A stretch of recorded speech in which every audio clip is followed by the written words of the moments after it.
मेरे साथियों, हम पढ़ रहे हैं कक्षा 10 का नया सिलेबस नई किताब के अनुसार, जिसके अंदर एक प्यारा चैप्टर नंबर 3 दो चर वाले रैखिक समीकरण।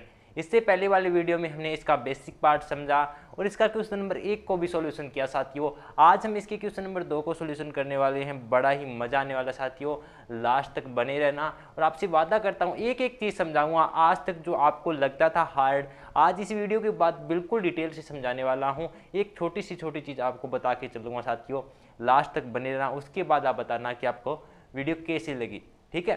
तो चलिए प्यारे साथियों, क्वेश्चन नंबर 2 को हल करते हैं। क्वेश्चन नंबर 2 क्या है, देखिए कि अनुपात तो A1/A2। मेरी बात ध्यान से सुनते जाइए। मैं आपसे वादा कर चुका हूँ कि आपको समझाऊंगा। आपको ये लगे कि यहाँ समझ में नहीं आए, आपको बस रुके रहना है, आपको समझ में पक्का आएगा, ये मेरा वादा आपसे। अनुपात तो A1/A2 A1/A2 है, सॉरी A2 है यहाँ पे। B1/B2 C1C2 की तुलना कर ज्ञात कीजिए कि निम्न समीकरण युग्म द्वारा निरूपित रेखाएं एक बिंदु पर प्रतिच्छेद करती है या फिर समांतर है या फिर संपाती है।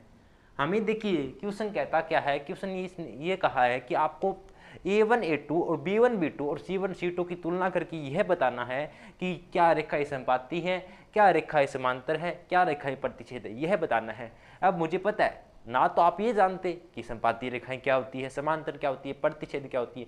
पहले जानिए मेरे साथ, उसके बाद क्वेश्चन पे लेके चलूँगा। पहले समझिए कि संपाती रेखा होगी और किस प्रकार हम तुलना करते हैं वो भी समझाऊंगा। पहले मेरे साथ ये जानिए, सबसे पहले ये जानते हैं कि A1A2 और B1B2 कैसे निकालने। जैसे कि मैं कहूँ कि A1, आप इन समीकरण देखो, एक रैखिक समीकरण क्या होती है, AX BY + C, यही होती है। आपको पता है रैखिक समीकरण इस प्रकार दी होती है, जो ये x का गुणांक होता है ये आगे, इसे बोलते हैं A1, जो ये y का गुणांक होते हैं इसे बोलते हैं B1, ठीक है। और जो ये c का आगे गुणांक होगा उसे क्या बोलते हैं, c को क्या बोलते हैं, इसे बोलते हैं हम C1, ठीक है, यही बोलते हैं। यानी जैसे कि मैं अगर इस समीकरण की बात करूं, यानी मैं कहूं कि 5x - 4y + 8, इसमें अगर मैं A1 का मान पूछूं तो x का गुणांक क्या है, A1 का मान 5। अगर मैं इसमें पूछूं, क्या पूछूं, B1 का मान, तो B1 का देखो y का गुणांक क्या है, -4। अगर मैं पूछूं C1, तो C1 कितना हो जाएगा, 8। क्या आप मेरी बात समझ रहे हैं कि A1 कैसे निकालते हैं, B1 कैसे निकालते हैं। आपको इस प्रकार दो समीकरण दी जाएगी, देखो A1x + B1y + C1 = 0। एक समीकरण आपको दी जाएगी A2x + B2y + C2 = 0। इस प्रकार आपको समीकरण दी जाएगी। यहाँ पे आपको A1 A2 के मान निकालने हैं और B1 B2 के मान निकालने हैं और C1 C2 के मान निकालने हैं। उनको आपस में क्या करने हैं, कंपेयर करनी है, तुलना करनी है, वो भी मैं बताऊंगा। एक बार आप इतना समझ लीजिए कि यहाँ से A1 का मान कैसे निकाला, B1 का देखो x का गुणांक होता है उसे A1 कहते हैं, y का गुणांक होता है उसे B1, और जो C1 तो होता ही है खुद ही, और x यहाँ पे A2 हो जाएगा, ठीक है। y का गुणांक B2 और C2 तो खुद होता ही है, ठीक है। इस प्रकार निकालना है, ठीक है। जैसे जैसे क्वेश्चन में करेंगे आपको 100% गारंटी से कहता हूँ आपको समझ में आ जाएगा, ठीक है। अब बात करते हैं कि संपाती रेखा प्रतिच्छेद रेखाएं क्या होती है साथियों, वो जानते हैं कि संपाती रेखाएं प्रतिच्छेद रेखाएं क्या होती है। तो देखिए, मैं कहूँ कि अगर एक रेखा ऐसे जा रही है, दूसरी रेखा यहाँ से आई, तो इसने इस बिंदु पर काट दिया। प्रतिच्छेद करने का मतलब होता है एक रेखा को दूसरी से काट देना इसे, ठीक है। इसे बोलते हैं प्रतिच्छेद रेखा, प्रतिच्छेद रेखा, याद रखना, प्रतिच्छेद रेखा। और प्रतिच्छेद रेखा कब होगी ये भी याद रखो साथ में। प्रतिच्छेद रेखा कब होगी, जब A1/A2 का मान B1/B2 के, देखो हम यहाँ से A1 और A2 का मान निकाल लेंगे, B1 और B2 के। अगर A1/A2 और B1/B2 का मान नॉट इक्वल टू, यानी दोनों आपस में बराबर न आए, तो वहाँ कौन सी रेखा होगी, प्रतिच्छेद रेखा है। याद रखना साथियों, ये आपको याद रखना है कि जब A1/A2 B1/B2 का मान नॉट इक्वल टू आता है, दोनों के बराबर नहीं होता है, तो वो वहाँ पे कौन सी रेखा होती है, प्रतिच्छेद रेखा होती है। और प्रतिच्छेद रेखा होती क्या है, मैंने आपको बता दिया है, ठीक है। अब बात करते हैं संपाती रेखा। तो संपाती रेखा कौन सी होती है, देखो संपाती, बस 1 मिनट समझ लो, आगे कुछ नहीं है क्वेश्चन में। संपाती रेखा है, मैं कहूँ कि एक रेखा ये है, ठीक है, इसी के ऊपर एक रेखा और आ गई, यानी सेम इसी के ऊपर एक रेखा, देखो एक रेखा तो पहले जा रही थी, दूसरी रेखा इसी के ऊपर आ गई। जब एक रेखा दूसरी रेखा के ऊपर आ जाए, सेम आ जाए, तो उसे क्या कहते हैं? संपाती रेखा है। क्या कहते हैं? संपाती रेखा कहते हैं। तो संपाती रेखा कब होती है? देखो इसके अंदर देखो पूरे के पूरे मान हैं वो बराबर होंगे, यानी जो बिंदु यहाँ पे मिलेगा वही यहाँ पे मिलेगा, यानी सब जगह क्या होगी? इक्वल होगी। तो यहाँ पे क्या याद रखना है आपको, हमें कैसे पता चलेगा कि यहाँ पे संपाती रेखा है? जब आपके पास A1/A2 बराबर हो B1/B2 और बराबर हो C1/C2, यानी अगर आप A1/A2 का मान निकालते हैं, B1/B2 का मान निकालते हैं और C1/C2 का मान निकालते हैं, अगर तीनों आपको बराबर मिल जाए तो वहाँ आपको क्या याद रखना है? वहाँ आपको याद रखना है साथियों कि वहाँ पे कौन सी रेखा है? संपाती रेखा है। ठीक है, एक और बच गई हमारी समांतर रेखा, उसको भी समझते हैं। समांतर रेखा, समांतर रेखा, समांतर रेखा कौन सी होती है? देखिए मैंने अभी तक क्वेश्चन समझाना स्टार्ट नहीं किया है, मैं आपको उस यानी हम इससे लड़ेंगे, ये क्या है? हमारा शत्रु, और शत्रु से लड़ने से पहले हमें क्या करनी पड़ती है? प्रैक्टिस। हम युद्ध में जाने से पहले क्या करते हैं? अपने हथियारों पर धार लगाते हैं, ठीक है, उनको मजबूत करते हैं। ठीक उसी प्रकार से इस क्वेश्चन पे आने से पहले हम इसका बेसिक पार्ट जान रहे हैं। अगर ये समझ गए ना, आगे क्वेश्चन में कुछ नहीं, आप खुद करेंगे। ठीक है, समांतर रेखाएं, समांतर रेखाएं कौन सी होती है? देखो ये कोई एक रेखा जा रही है, ठीक जस्ट इसके नीचे एक रेखा जा रही है, यानी समान अंतर, जितना अंतर यहाँ पे होगा उतना ही अंतर यहाँ पे होगा। यानी समांतर रेखाएं वो रेखाएं होती है जो आपस में कभी भी नहीं मिलती है, कितनी भी लंबी खींच दो वो कभी भी नहीं मिलेगी। तो हमें कैसे पता चलेगा कि समांतर रेखाएं कौन सी होती है? कैसे पता चलेगा साथियों समांतर रेखाएं का? तो देखिए,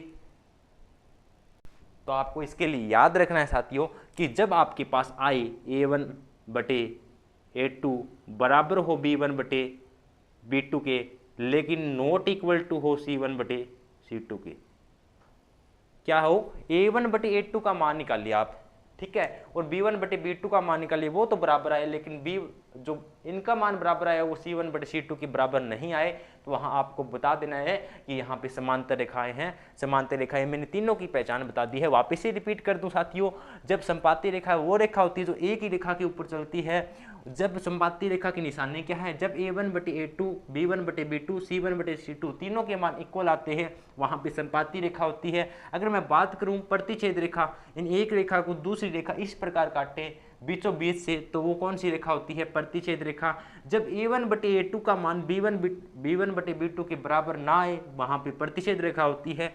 और जब आपके पास A1/A2 का मान तो B1/B2 के बराबर हो, लेकिन उनका मान C1/C2 के नॉट इक्वल टू हो, वहां पे कौन सी रेखा होती है? समांतर रेखा होती है। और साथ में एक बात और समझ लीजिए, मेरी एक बात ध्यान से सुनिए।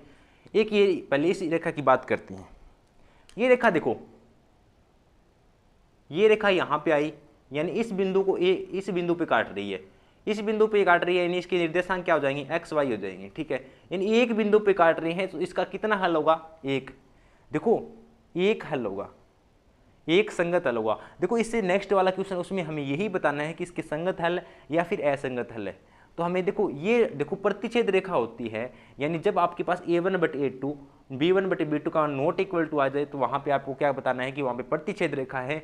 और जब आपके पास आ जाए A1/A2 B1/B2, तो वहां आपको क्या बताना है कि ये रेखा सिर्फ एक ही बिंदु पे काट रही है, तो इसका संगत हल कितना होगा? एक संगत हल होगा, संगत हल होगा। ठीक है, एक संगत हल होगा। अगर आपको देखो ये रेखा है, ये रेखा इसके ऊपर है, यानी अनेकों बिंदु पर इसको काट रही है, सेम यानी इसी के ऊपर चल रही है, तो बहुत सारे बिंदु पर काट रही है, इसी हम गिन भी नहीं सकते, यानी अनेक बिंदु पर काट रही है। और जो काटेगी वो संगत होगी, यानी जो काटेगी यानी एक जिसके ऊपर जो बिंदु मिलान होंगे उसे क्या कहेंगे? संगत हल कहेंगे। ठीक है, तो इसका संगत हल तो है, लेकिन ये सिर्फ एक ही बिंदु पे काटती है, तो एक संगत हल होगा। लेकिन ये अनेक बिंदु पे काटती है, तो हम कह देंगे इसके अनेक संगत हल होंगे, अनेक संगत हल होंगे। जब अगर बात करें समांतर रेखा की, समांतर रेखा देखो आपस में कभी नहीं काटती, मैंने कहा कितना भी आगे बढ़ा लो कहीं भी नहीं काटती। यानी ये रेखाएं कौन सी है, ये रेखाएं असंगत हल होगा, इनका क्या हल होगा, असंगत हल, क्योंकि ये रेखाएं कभी भी आपस में नहीं काटेगी। साथियों अगर इतनी बात आप समझ गए ना, आगे मेरे पे छोड़ दो, आगे मैं समझाने वाला हूँ आपको। आप बस इतना याद रखना कि संपाती की निशानी क्या है, प्रतिच्छेद की निशानी क्या है और समांतर रेखा की निशानी क्या है। ठीक है, अब चलिए अब चलते हैं हम अपने क्वेश्चन पे। ठीक है, आपको A1 बटे A2 निकालना है, B1 बटे B2 निकालना है और C1 बटे C2 को निकालना है। अब देखिए सबसे पहले फर्स्ट पार्ट को देखते हैं। फर्स्ट पार्ट क्या है, ये देखो ये पहली रेखा है, ये दूसरी रेखा है। यहां से A1 B1 C1 का मान निकलेगा, यहां से A2 B2 और C2 का मान निकलेगा। ये रेखा है, यहां से देखो तुलना करो, मैंने बताया आपके पास क्या समीकरण है, आपके पास A1x plus B1y plus C, ये एक मिलेगी आपको A2x प्लस B2y प्लस, यही समीकरण मिलने वाली आपको, और यही दो समीकरण दी गई है पहले क्वेश्चन में। तो पहले क्वेश्चन में x आ गया, A1 की जगह क्या है, A1 की जगह तो सिर्फ 5 है, A1 की जगह क्या है, ये देखो 5 रहा। फिर B1 की जगह देखो y का तो y आ गया, और B1 की जगह क्या है, B1 की जगह -4, और C1 की जगह तो क्या है, देखो 8। इस दोनों रेखा से कंपेयर कर रहे हैं। मैंने कहा आपको इस प्रकार रेखिक समीकरण दी जाएगी, ठीक इस प्रकार दी गई है। C1 का मान कितना आ गया आपके पास 8। ठीक है, इसी प्रकार हम क्या निकाल लेंगे, A2 का मान दूसरी रेखा में, ये x का गुणांक है, x का गुणांक A2 का मान कितना है 7, B2 का मान 6 और C2 का मान -9। हमें क्या चेक करना है, हमें चेक करना है A1 बटे A2, देखो इसको बटे में करो, 5 बटे 7, B1 बटे कितना है बराबर में -4 बटे 6 और बराबर में क्या है 8 बटे -9। हमें पहले इन दो को चेक करना है, इसको छोड़ो एक बार। देखो मैंने क्या कहा आपको, सबसे पहले A1 A2 B1 बटे B2 और C1 बटे C2 निकालना है। ठीक है, आपने कहा सर निकाल लेंगे। ठीक है, आपने A1 बटे A2 B1 बटे B2 C1 बटे C2 निकालना सीख लिया। अब आपको मैंने कहा है, आपको अब ये बताना है कि ये रेखा प्रतिच्छेद रेखा है या फिर समांतर रेखा है या फिर संपाती है। तो अगर देखो, अगर ये पहले वाला दूसरे के बराबर आ जाए तो आगे वाले को चेक करेंगे। अगर ये पहले वाला दूसरे का नॉट इक्वल टू आए तो वहां पे कौन सी रेखा होती है, प्रतिच्छेद रेखा। बता के आया हूं अभी। देखो तो देखो 5 बटे 7 क्या -4 बटे 6 के कभी बराबर होगा, ये प्लस का ये माइनस का साफ साफ दिखाई दे रहा है, ये कभी भी बराबर होगा नहीं होगा, यानी नॉट इक्वल टू है। तो हम कह सकते हैं कि A1 बटे A2 नॉट इक्वल टू है B1 बटे B2 के। क्या है, नॉट इक्वल टू है B1 बटे B2 के। तो हम कह देंगे कि यहाँ पे कौन सी रेखाएं हैं, प्रतिच्छेदी रेखा है, प्रतिच्छेद रेखाएं होगी। इस प्रकार क्वेश्चन को बताना साथियों। क्या आपको पहले समझा हुआ ज्ञान काम आया, इसीलिए तो मैंने पहले बताया था। ठीक है, इसीलिए तो मैंने पहले बताया था। ठीक है, पहले चलिए 3 नंबर वाला पार्ट कर देते हैं ताकि इसको रफ ना करना पड़े। ठीक है, एक ही बात है, 3 नंबर वाला पार्ट करूं, वरना आप सीख तो गए ही A1 कैसे निकालते हैं, A2 कैसे निकालते हैं, इसका अब क्या काम, हम फटाफट बता देंगे। अब तो देखो, अब सेकंड वाले पार्ट को सीखो। यहां से देखो, बताओ A1 का मान कितना है, पहली समीकरण में 9, B1 का मान यानी y का गुणांक 3, C1 का गुणांक 12। इस समीकरण में A2 का मान देखो, दूसरी समीकरण में A2 का मान होता है हम जानते हैं 18, y का गुणांक यानी B2 का मान 6 और C2 का मान 24। ठीक है, करो क्या करते हैं, अब A1 बटे A2 निकालो, यानी 9 बटे 18 बराबर 3 बटे 6 बराबर 12 बटे 24। इसको हल करो। अब आपको पता है इसको हल कैसे करेंगे, इसमें भी 3 का भाग जा रहा है, इसमें भी 3 का भाग जा रहा है, इसमें 3 का भाग दो, क्या आएगा, 9 का भाग जा रहा है। देखो 9 का भाग इसमें भी जा रहा है, 9 का भाग इसमें भी जा रहा है, 9 एकम 9, 18 में 9 का भाग दिया, 9 दूनी 18। इसे आपको काटना आना चाहिए। ठीक है, फिर 3 में, इसमें देखो 3 का भाग ऊपर भी जा रहा है, 3 का भाग नीचे भी जा रहा है, तो 3 का भाग 3 में दिया, 3 एकम 3, 6 में 3 का भाग दिया, 3 दूनी 6। अब देखो 12 एकम 12, 24 में 12 का भाग दिया, 12 दूनी 24। यानी देखो A1/A2 B1/B2 C1/C2, यानी A1/A2 बराबर है B1/B2 के, बराबर है C1/C2 के। यानी तीनों ही मान क्या आ रहे हैं, बराबर आ रहे हैं। तो मैंने बताया था जहां तीनों ही मान बराबर हो वहां कौन सी रेखा होती है, संपाती रेखा होती है साथियों। अभी बता के आया, जब जहां A1/A2 B1/B2 और बराबर हो C1/C2 वहां पे कौन सी रेखा होगी, संपाती रेखा होगी। तो लिख देना यहां पे कौन सी रेखा होगी, संपाती रेखा, संपाती रेखा होगी। इसी प्रकार क्वेश्चन को हमें चेक करना था। आई होप कि आपको भी आनंद आने लगा होगा क्वेश्चन समझने में, क्योंकि मैंने जैसा आपको बताया ठीक वैसे ही आपको समझ में आ रहा होगा। मैंने सबसे पहले आपका बेस इसलिए मजबूत किया क्योंकि आप जानना चाहिए कि प्रतिच्छेद रेखाएं क्या होती है, संपाती क्या, वरना मैं लगा रहता यहाँ पे प्रतिच्छेद संपाती आपके ऊपर से चाहता, प्रतिच्छेद को संपाती बना देते, संपाती को समांतर बना देते। इसलिए पहले का 2 मिनट मैंने आपको समझाने व्यर्थ किए, व्यर्थ नहीं किए आपके लिए, ठीक है। चलिए पार्ट नंबर 3 इसको भी समझते हैं। बताओ फिर इसमें A1 का मान क्या होगा। A1 का मान देखो इस समीकरण में देखो ये A1 का मान होता है, ये B1 का मान होता है, ये C1 का, ये आपका A2 का होता है, ये आपका B2 का होता है, ये आपका C2 का। A1 का मान कितना है, A1 का मान 6 सर। B1 का मान बताओ -3, C1 का मान 10, A2 का मान कितना है 2, B2 का मान कितना है, देखो y है, यहाँ पे सिर्फ y है। तो अब क्या करें सर, यहाँ पे ध्यान से देखो y के साथ एक तो गुणा में पाएगा ही पाएगा, तो हम क्या कह देंगे, यहाँ पे B2 का गुणांक क्या है -1, और C2 क्या है, C2 है 9। करो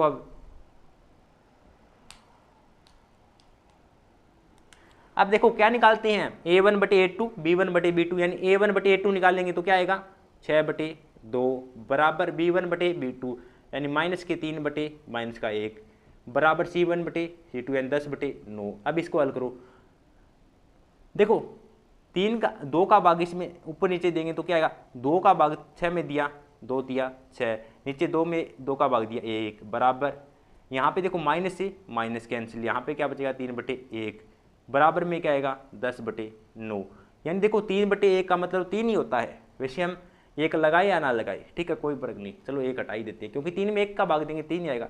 यानी ये 3 इसके बराबर है लेकिन 10/9 के बराबर नहीं है। कहने का मतलब साथियों A1/A2 का मान बराबर है B1/B2 के, लेकिन नॉट इक्वल टू है C1/C2 के। यही बात कह रहा है ना साथियों कि A1/A2 का मान तो बराबर है, यानी इसका मान इसके बराबर है, लेकिन 10/9 इसके बराबर नहीं है। A1/A2 बराबर है B1/B2 के, नॉट इक्वल टू है C1/C2 के। और जब ऐसी कंडीशन आए तो वहां पे कौन सी रेखा होती है, मैंने कहा था आंख मिच के बोल देना कि वहां पे तो समांतर रेखा ही होगी सर। कौन सी रेखाएं होगी, समांतर रेखाएं। आई होप कि जो मैंने आपको समझाने का प्रयास किया है वो आप समझ गए होंगे और आपको समझ में भी आ गया होगा साथियों कि कौन सी संपाती रेखा है, कौन सी समांतर रेखा है, ठीक है। इस प्रकार इस क्वेश्चन को करना था साथियों। आई होप कि मैंने जो समझाया है वो आपको अच्छे से समझ में आ गया। चलिए चलते हैं क्वेश्चन नंबर 3 पर, उसको भी समझते हैं।